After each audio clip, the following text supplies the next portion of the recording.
Hello, my lovely humans. Welcome back to part 2. Just to recap, we are talking about abusive relationships. So, if that is a topic that you are just uncomfortable with for a plethora of reasons, please go ahead and go find something else. Don't put yourself through anything that you don't need to. This is for educational purposes. I have a degree in psychology with a focus on relationships.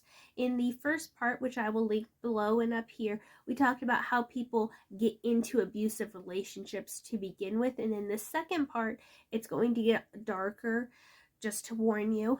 And we're going to be talking about the progression of abusive relationships and then the end of abusive relationships, answering the question, why don't people just leave?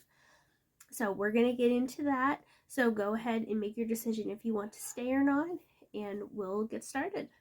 So the relationship has begun between abuser and victim, and another little recap. Abusers are always after control. Victims are always shrouded with fear. So this is how that ultimately comes to for every question. It's why is an abuser like this? Control. Why is a victim like this? Fear. So in this relationship, the abuser they found their target, someone who's insecure and in need of love and acceptance, and then they have love bombed them, and they have manipulated and mimicked a non-abusive relationship because the beginning of relationships always look very similar.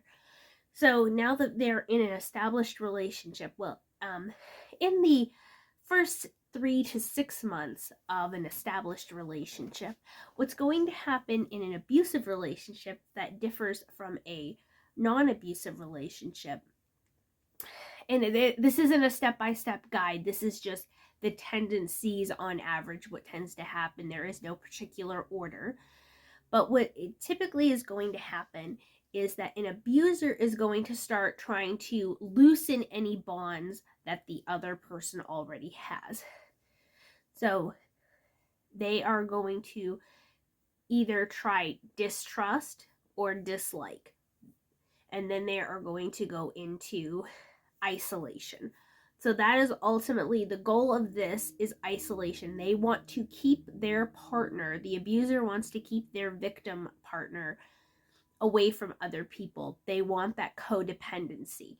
And in order to get that, to ultimately maintain and have control over their partner, they are going to keep other people at bay, away from their partner. They don't want their partner to feel like they have any other support options in the future. They want to be totally they want the victim to be totally reliant on them. That's what the abuser wants.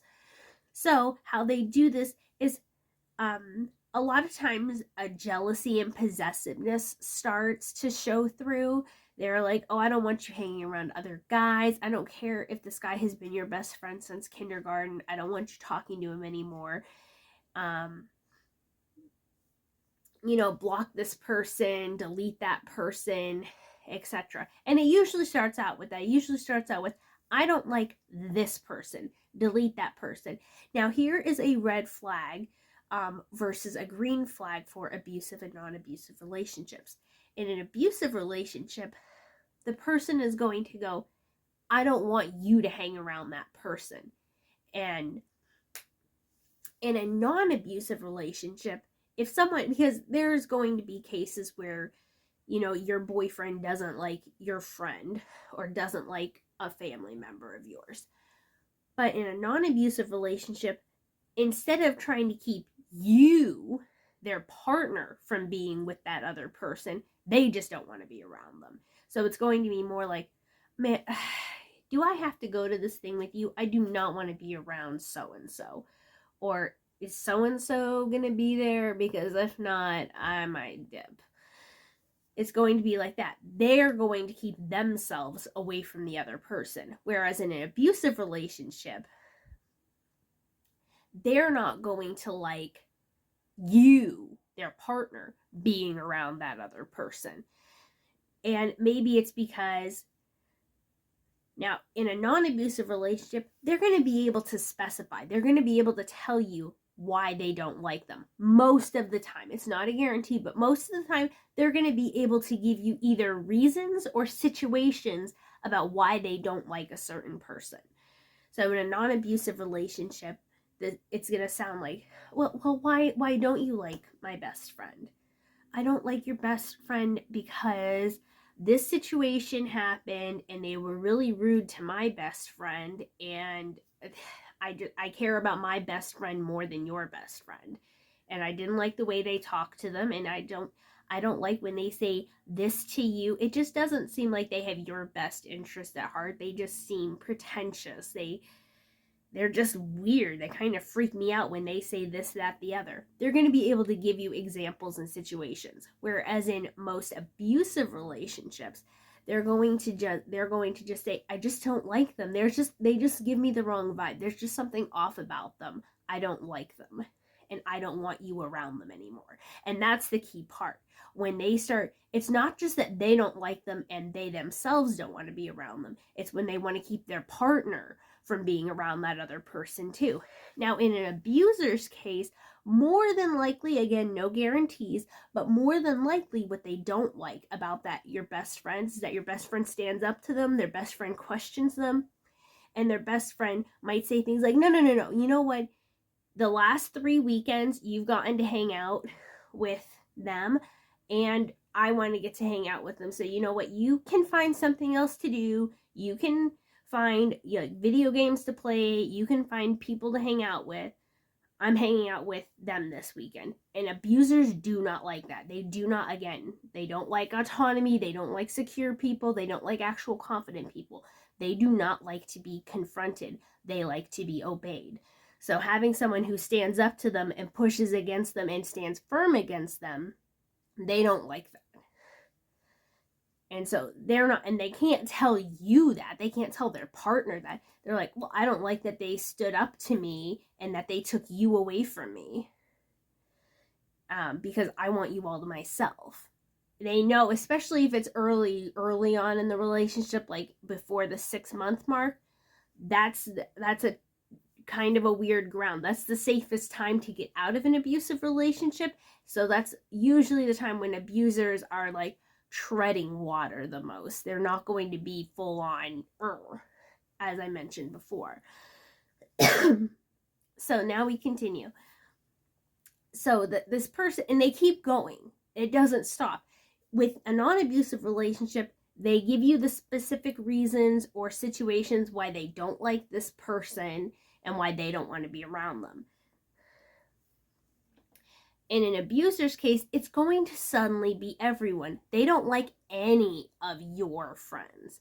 They don't like any of your family members. They're going to put down, bring down, and sometimes they will even stoop so low as to just flat out lie to their partners about people around them. Like, listen, this thing happened. I didn't want to tell you because I know that you like them, but you really need to know. And this is a manipulation tactic. Not only is it just flat out lying 99% of the time, but they are also doing this thing where they feel like they're telling you something intimate and negative about another person.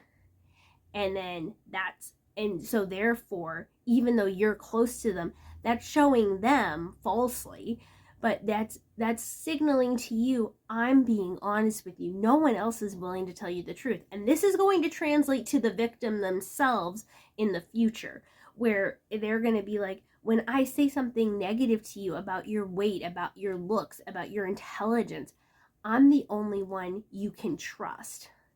I'm the only one who's willing to not like sugarcoat things. I'm the actual honest person because I'm willing to tell you something negative. And our brains are very, very open to that.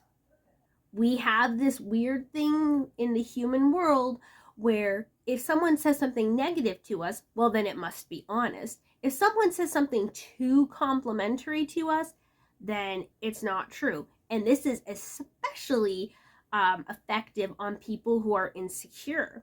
If they already have an insecurity and the manipulator, abuser picks up on that, they're going to press that button because they're like, look, You know you're not that smart, but I'm okay with that. Other people aren't going to be.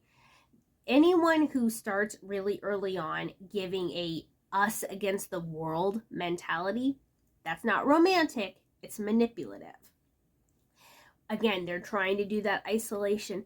You're the only one who gets me. I'm the only one who gets you. We're made for each other. We don't need anybody else. Forget everybody else. They want you to forget everybody else because they want that codependency, that trauma bond. They want that control.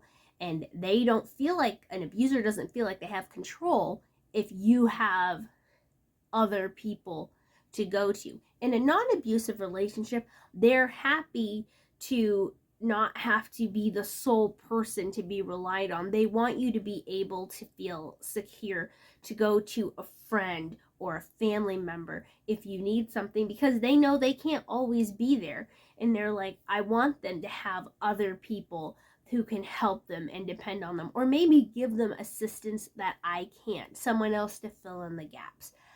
In a non-abusive relationship, that's what they ultimately want. They don't always know how to express it, but they're not going to give you this us against the world mentality. They might very well say, man, I feel a really good connection with you that I haven't felt with other people. This is great. But it's when that connection becomes just you and me. We don't need anybody else. Forget the rest of the world. It's us against them. That's manipulation. That's dangerous. Because again, they want that person to be isolated, and then they're going to stop their independence even further, as much as they can, depending on, life circumstances, if they're in school, etc. They might start encouraging you to skip school, to skip work. You don't need to work. I can take care of us. You just need to stay home. You really need to go out? And depending on how jealous they are, and abusers often have a very heavy jealous possessive streak in them. It's very common amongst abusive types, where they're going to start getting jealous over every little thing, and it's going to intensify over time. Like I said, it starts off as, oh, I don't like this friend who's the opposite gender, same gender, depending on your sexuality, but it's going to become more than that. It's going to become, did you just smile at the cashier? I know what you were doing. They're going to be texting you incessantly. You're going to need to check in with them. They're going to start setting timers for you. They're going to be like, okay, you can go talk, like spend time with this person, but you have 1 hour and then you better be back here. Or I'm going to go with you. They either have to be with you, they want to be attached at your hip, and when they're not physically around you, they're going to be incessantly texting, calling, and they're going to and they want to do that to annoy you, to annoy their victim, because what they want to do with their victim is they want them to just give up, ultimately. Like, okay, I don't want to fight with you, I don't want to argue with you, I don't want to upset you. And then you're in this situation. Abusers also are always going to go through a lack of accountability. Again, they don't care about their partner, about the victim to begin with, and they're not going to take any accountability ever. So don't expect any apologies or any real apologies. Well, I'm sorry you made me mad. I'm sorry that you feel that way. You know how I get.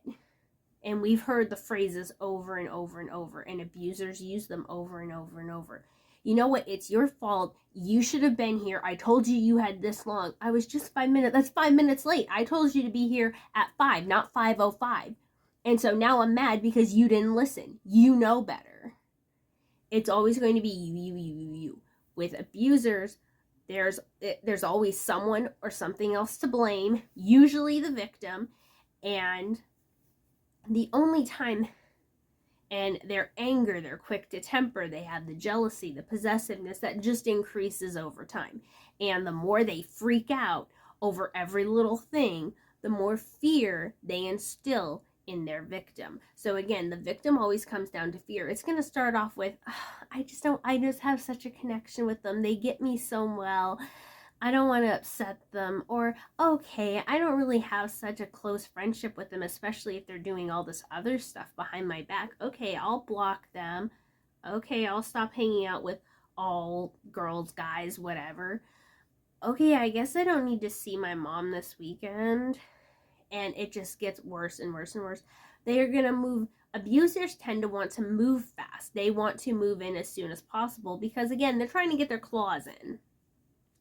So they tend to move fast. They want the move-in process. They want the labeling of boyfriend, girlfriend, etc. very quickly. Because they want all of that lasting dopamine, because it's going to stop. The love bombing, the attention, the good feelings, they're going to stop putting those out because that's not who they really are. So the sooner they can get this person in with them, the better it is for them overall. They have no support system. And that's just what the abuser wants. And the abuser, not all relationships go into physical abuse, but psychological and emotional abuse, as many of us have come to learn, can be just as hurtful or even more hurtful because of how deep it is, than just physical abuse. You're suddenly getting the silent treatment all the time. You're the one who has to come, the victim has to come begging and crawling back and doing everything to get back into the good graces of the abuser. The abuser's going to leave them crying and in tears or in physical pain, hitting them, slamming them to the ground, locking them in closets, etc. And just because they're not physically hitting a victim doesn't mean that they are not being physically abusive. Throwing things just next to the person's head, punching walls, breaking things that have sentimental value to the victim, getting rid of things. Well, you know what? You made me mad, so I got rid of your grandmother's lamp, whatever it was. They don't care about you. And once they have you in their grasp, they want to continue to show their control. Like, yeah, I can sell your grandmother's lamp that she gave you while she had cancer. And you know what? I can do that because you belong to me. And that means everything you have belongs to me too. And they want to exhibit that control over you as often as possible and in any way possible. And they only start to turn that charm back on when they feel the person pulling away. So how abusive relationships progress is that they start off charming. You have a line in the sand, and they're going to just slowly push that line. They're going to cross the line, and then if you start to leave, they're going to charm, lure you back in, pull you back in, and then do it all over again, escalating each time they do.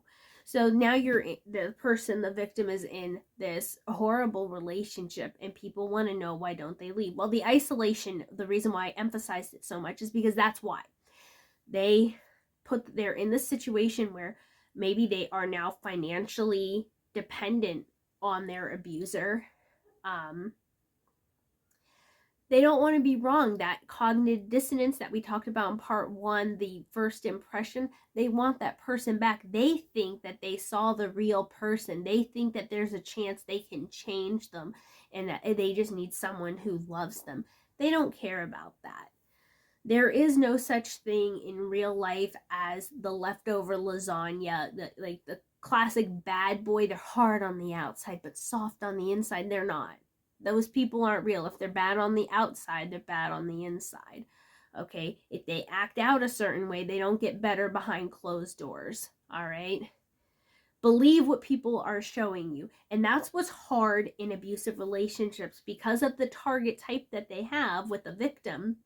The victim doesn't believe the actions. They believe the words. They believe the person they met. And they refall for that fake charm over and over again. And they're afraid to leave because they have most likely a lot of victims in that situation. They either didn't have a lot of bonds or outside ties to begin with, or the ones that they did have been severed by their relationship with the abuser. They're also afraid of leaving the abuser because it doesn't take long for an abuser to get to life-threatening points. If you try to leave me, I'm going to hurt you. And this person has been hurt over and over and over again. They know that this person is willing to hurt them. They know that this person has hurt them before. They believe them. When an abuser tells a victim, I'm going to end you, they believe them. They're too scared to leave. They don't want to go seek out family members or friends that they might have or might rekindle with, because they're afraid of their partner hurting them. They're afraid of their partner hurting their loved ones. And because they believe them, they know that they're going to hurt them. Abusers do not care about anyone else other than themselves, and they often don't care who they have to hurt to maintain that control over the person that they have. And so there's that fear. Again, there's financial dependability. Sometimes there's children or pets involved, and they're like, if I leave, they're going to end the life of my pet. They're going to go after my children, and they don't want that. So fear keeps them there. The isolation keeps them there because they have instilled this, the abuser has instilled into the victim, no one else cares about you. I give you the level of care you deserve, which isn't much, and no one else cares about you. That's why they haven't called you. That's why no one stepped in, because they don't care. You're not worth caring about. I'm the only one who cares about you. I'm all you have. And the victim believes that. And sometimes that is the situation, unfortunately, if they've come from broken homes or for foster care systems or whatever, they often don't have strong friend or family bonds. And so if they leave, they're going to have to try to find a shelter. They're going to have to try to find somewhere where they can be homeless, like stay as a homeless person. And unfortunately, if you are a male, especially if you're an adult or teen male, it's very hard to find facilities that will take males in.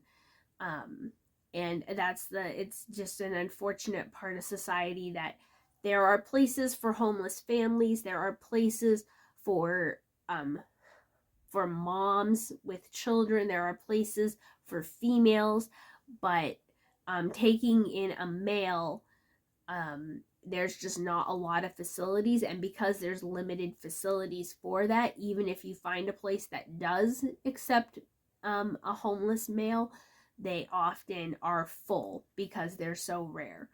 So then you're going to be in a terrible situation either way.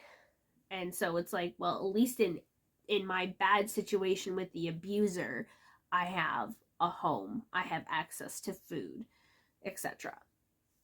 So fear and isolation, resorting back to fear, is often why they stay. And the way that abusive relationships end, it's getting very dark. They do not end very well. Depending on how long a person is in an abusive relationship, it usually ends with them desperately trying to escape and getting caught by their abuser, and or if they make threats of leaving, that they can't take it anymore. The abuser can't take their insolence anymore, and it often ends in a victim either unaliving themselves or being unalived by their abuser. So that's one reason why people don't leave. Again, the abuser has hurt them before. They're willing to hurt them again. And if an abuser feels like they're losing control too much and the person can't get away, they'll make sure they can't get away in the ultimate way. It's not good. It's not nice. Abusers do not care about their life. They do not care about the well-being of the victim at all. And that's why they're scary people. And the people who do get away, once they get away, they're scared for a very long time. It takes a lot of therapy to get through that. They don't always have the financial or physical access to therapy. It's still very expensive to try to get. And sometimes they have tried to escape before, and family members who have been burned, if someone takes back their abuser, they're like, no, I risked a lot to try to help you before, and you just went back to them. So no, you can go find someone else to help you. I don't have anyone else. You did that to yourself.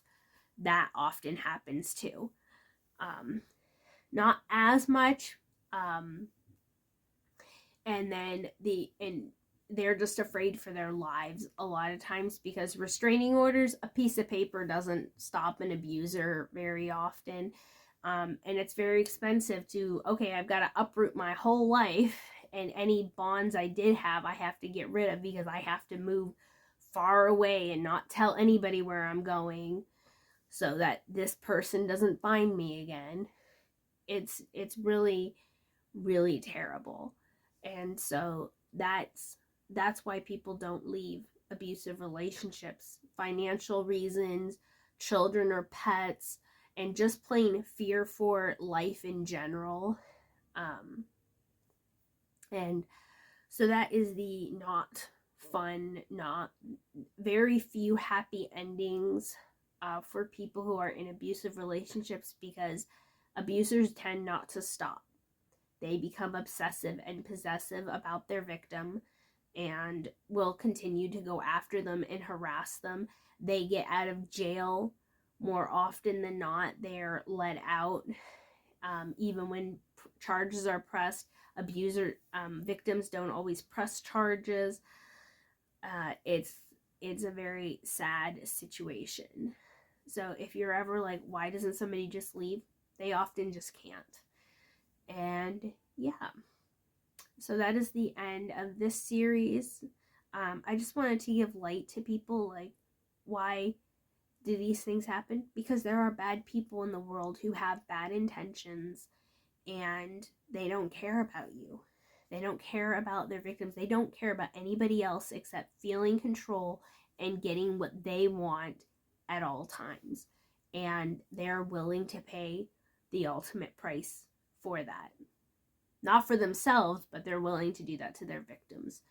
So that is the conclusion, and I will talk to you all in a much more uplifting video another time. Thank you so much. I hope that this was educational, and I hope it gave you those red flags so that if you start noticing things in a new relationship, you can go, oh, I'm not getting myself into that. All right. So believe actions over words. Look out for isolating manipulation. When people are over the top really early on in a relationship, keep your eyes out for things. If you want some additional tips and tricks, you can go to psych2go.com. I'm not sponsored by them or anything, but on YouTube, they have a lot of things about toxic behaviors to look out for in more bite-sized information. So I know this was a long video, but I didn't want to cut anything because sometimes it just sucks. It's just bad. And when it comes to abusive relationships, it's hard to get the good ending. It really is. And so it's better just to not get to that point to begin with. So I wanted to make sure that people understand that, feeling accepted or desired, having somebody, us against the world, etc., it's not worth it because they don't care about you. It's being single is not the worst thing in the world. You do not need another person as a romantic partner to validate you or to make you feel like a worthwhile person. Find that for yourself.